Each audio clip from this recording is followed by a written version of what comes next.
Hello guys, कैसे हैं आप सब। आई होप आप सभी अच्छे होंगे। तो गाइस, आज हम पदार्थ विज्ञान का छठा लेक्चर शुरू करने वाले हैं और आज की वीडियो के अंदर हम पढ़ने वाले हैं भाव पदार्थ की समरी।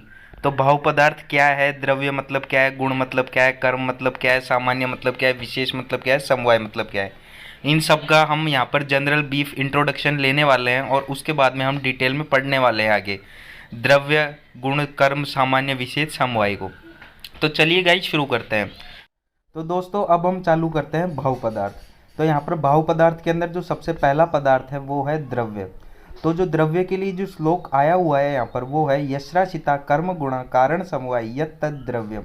इसका मतलब है अर्थात जहाँ कर्म और गुण आश्रित होते हैं, जो समवाय का कारण होता है गुण कर्म के लिए, उसे द्रव्य कहते हैं। या इसे ये कह लो, जहाँ कर्म व गुण समवाय संबंध में आश्रित हो उसे द्रव्य कहते हैं। समवाय संबंध का मतलब होता है इनसेपरेबल रिलेशनशिप के अंदर रहते हैं।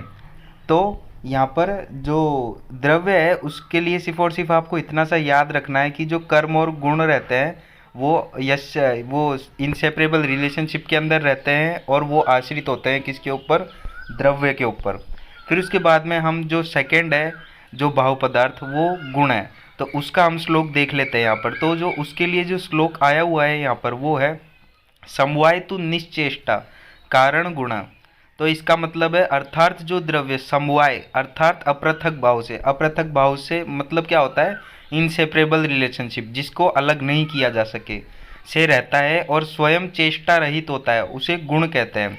चेष्टा रहित का मतलब होता है खुद कोई भी कार्य ना करे, जो कार्य करता है वो करता है कर्म, उसका काम है संयोग और विभाग का, गुण का काम नहीं है। तो गुण क्या है, चेष्टा रहित है।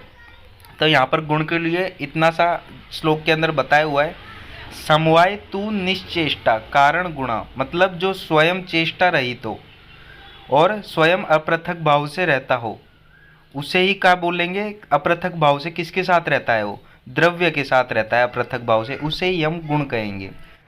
उसके बाद में देखते हैं हम कर्म। तो यहाँ पर जो कर्म है वो तीसरा भाव पदार्थ है। तो जो कर्म के लिए जो श्लोक आया हुआ है वो है संयोग च विभाग च कारण द्रव्य आश्रितम कर्तव्यस्य क्रिया कर्म कर्म त अन्य दक्षते।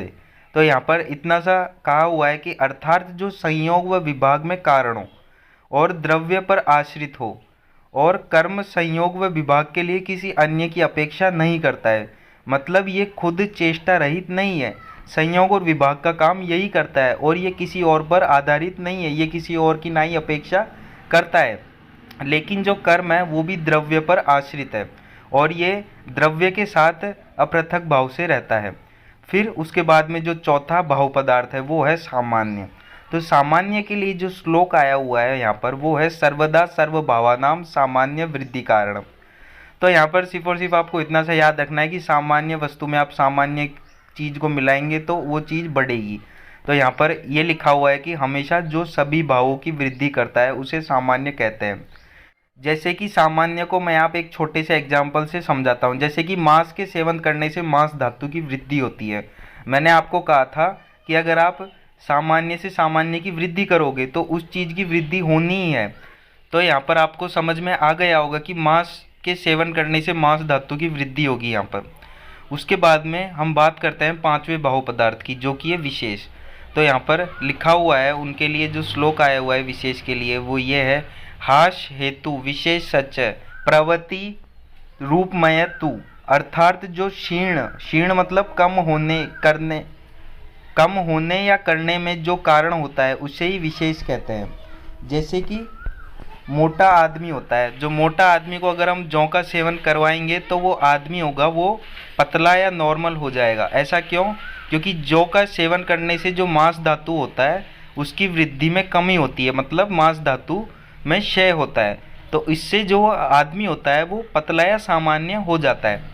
और दोस्तों यहाँ पर एक पॉइंट और मैं आपको बता दूँ, सामान्य और विशेष के लिए जो चिकित्सा करने के अंदर है, जो सामान्य और विशेष है उसकी आवश्यकता होती है। इस वजह से आयुर्वेद के अंदर चिकित्सा के अंदर इम्पोर्टेंस है इन दोनों का, सामान्य और विशेष का। इस वजह से जो आयुर्वेद का जो सीक्वेंस है उसके अंदर सामान्य और विशेष को सबसे पहला स्थान दिया हुआ है, क्योंकि ये चिकित्सा करने में कैसे काम आएंगे यहाँ पर आपको समझना चाहिए। जैसे कि मैंने आपको यहाँ पर एक एग्जाम्पल बताया था, मांस धातु के सेवन करने से मांस धातु की वृद्धि होगी। और यहाँ पर अगर कोई व्यक्ति मोटा है तो उसे जौ का सेवन, जौ आदि इन चीज़ों का सेवन करना चाहिए, तो उससे क्या होगा, मांस धातु का क्षय होगा। अगर मांस धातु का क्षय होगा तो वो आदमी अपने आप सामान्य हो जाएगा, सामान्य पतला। इस वजह से ये चिकित्सा के अंदर काम में आते हैं। उसके बाद में जो छठा और लास्ट भाव पदार्थ है वो है समवाय। तो समवाय मतलब क्या होता है, समवायो पृथक भावो भूति दिया गुण वृत्ते। इसका मतलब क्या है, अर्थात भूमि आदि पंच महाभूतों का अपने गुणों के साथ जो अपृथक भाव, अपृथक भाव से मतलब इनसेपरेबल रिलेशनशिप होता है भूमि आदि पंच महाभूतों का अपने गुणों के साथ, तो उसे ही समवाय संबंध कहते हैं। इसका मतलब क्या होता है, जिस संबंध को अलग नहीं किया जा सकता है उसे ही हम समवाय संबंध कहते हैं। फिर दोस्तों हम यहाँ पर एक बार फटाफट रिवीजन कर लेते हैं, उसके बाद में हम आगे चलते हैं।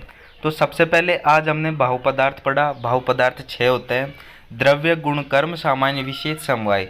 तो द्रव्य के अंदर जो हमने श्लोक पढ़ा था वो था यश्राशिता कर्म गुणा कारण समवाय यत् तद् द्रव्यम।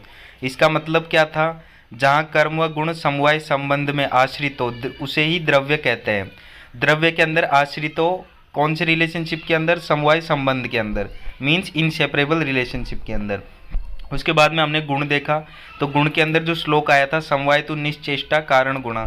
इसका मतलब क्या था, जो द्रव्य में समवाय अर्थात अपृथक भाव, अपृथक भाव का मतलब क्या था, जिसे अलग नहीं किया जा सके, और स्वयं चेष्टा रही तो मतलब स्वयं कोई भी कार्य ना करे, उसे ही हम गुण कहते हैं।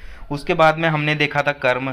तो कर्म के अंदर हमने ये वाला श्लोक पढ़ा था, संयोग च विभागे च कारण गुणा द्रव्य आश्रितम कर्तव्य से क्रिया कर्म कर्म न अन्य दक्षते।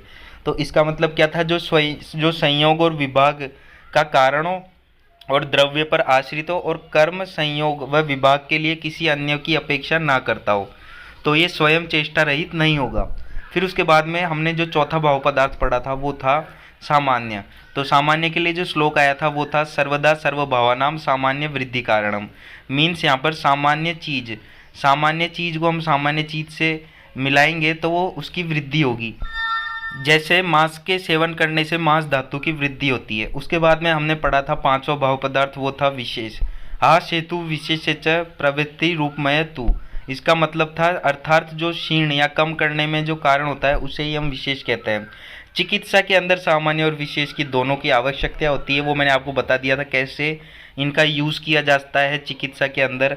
और इसका जो एग्जाम्पल है विशेष का वो है मोटा, मीन्स स्थूल व्यक्ति को जौ का सेवन कराना चाहिए। अगर हम मोटे व्यक्ति को जौ का सेवन करवाएंगे तो जो मांस धातु है उसके शरीर में उसकी वृद्धि कम होगी, उसका क्षय होगा और वो जो मोटा व्यक्ति है वो पतला या सामान्य हो जाएगा।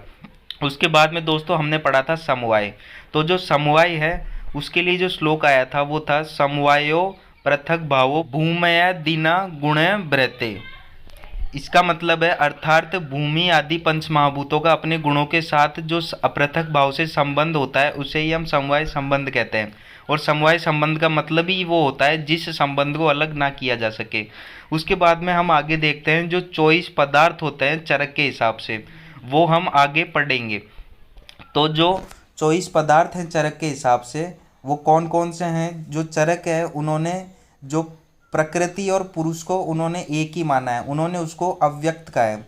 ये चीज़ हम जब सृष्टि उत्पत्ति पढ़ेंगे वो तब हम देखेंगे। अभी आपको सिर्फ और सिर्फ इतना ध्यान रखना है, जो चरक है उन्होंने 24 पदार्थ माने हैं और जो सुश्रुत है उन्होंने असंख्य मीन्स इनन्यूमरेबल पदार्थ माने हैं।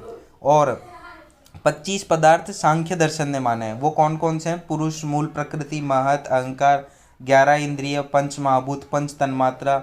और इसे जो 25 पदार्थ है इनको सुश्रुत भी एक्सेप्ट करते हैं, लेकिन सुश्रुत ने असंख्य इनन्यूमरेबल पदार्थ माने हैं। और उसके बाद में जो पतंजलि या योग दर्शन है उन्होंने 26 पदार्थ माने हैं। 25 तत्व तो आप इसके ले लो सांख्य दर्शन के, और उसके अंदर एक पदार्थ और मिला लो ईश्वर, तो इतने योग दर्शन ने माने हैं। और गाइज मैं आपको एक चीज़ बता दूं, अगर कभी सवाल आता है AIPGT के अंदर कि सुश्रुत ने कितने पदार्थ माने हैं, तो वहाँ पर अगर 25 और असंख्य है तो आपको वहाँ पर असंख्य के ऊपर क्लिक करना है, क्योंकि उन्होंने एक्सेप्ट किए हैं 25 पदार्थ को, लेकिन उन्होंने खुद ने असंख्य माने हैं। तो अगर वहाँ पर अगर असंख्य ऑप्शन में नहीं है और वहाँ पर अगर 25 पदार्थ दिया हुआ है, तब जाकर आपको 25 को राइट करना है। जो चरक जी थे उन्होंने 24 पदार्थ कैसे मान लिए, और जो सांख्य दर्शन थे उन्होंने 25 पदार्थ, या जो योग दर्शन थे उन्होंने 26 पदार्थ, या सुश्रुत थे उन्होंने इन्यूमरेबल या असंख्य पदार्थ कैसे माने, ये सारी चीज़ें हम सृष्टि उत्पत्ति के अंदर पढ़ेंगे। लेकिन अभी आपको सिर्फ और सिर्फ इतना सा याद रखना है कि चरक ने 24 पदार्थ माने थे, सांख्य ने 25 पदार्थ माने, योग दर्शन ने 26 पदार्थ माने, और जो सुश्रुत जी थे उन्होंने असंख्य पदार्थ माने हैं। और जो 25 पदार्थ थे वो कौन कौन से? पुरुष, मूल प्रकृति, महत, अहंकार, 11 इंद्रिय, पंच महाभूत, पंच तन्मात्रा। और इसके अंदर आप अगर एक और महाभूत मिला दोगे ईश्वर, तो वो बन जाएगा योग दर्शन का। और अगर आप पुरुष और मूल प्रकृति को अगर आप अव्यक्त कह दोगे तो वो बन जाएंगे चरक जी के। तो गाइस इस वीडियो को हम यहीं समाप्त करते हैं। और गाइस अगर इस वीडियो के अंदर अगर आपका कोई भी डाउट रह गया हो बाहु पदार्थ से लेकर, वैसे तो हम बाहु पदार्थ डिटेल के अंदर पढ़ने वाले हैं, लेकिन इस वीडियो के अंदर अगर आपका कोई डाउट रह गया हो तो आप कमेंट सेक्शन में कमेंट करके पूछ सकते हैं। उन कमेंट्स का रिप्लाई देने की मैं पूरी कोशिश करूंगा। अगर गाइज आपको ये वीडियो अच्छी लगती है तो मेरी वीडियो को लाइक करें, मेरे चैनल बीइंग डॉक्टर को सब्सक्राइब करें। थैंक यू दोस्तों हमारा वीडियो देखने के लिए।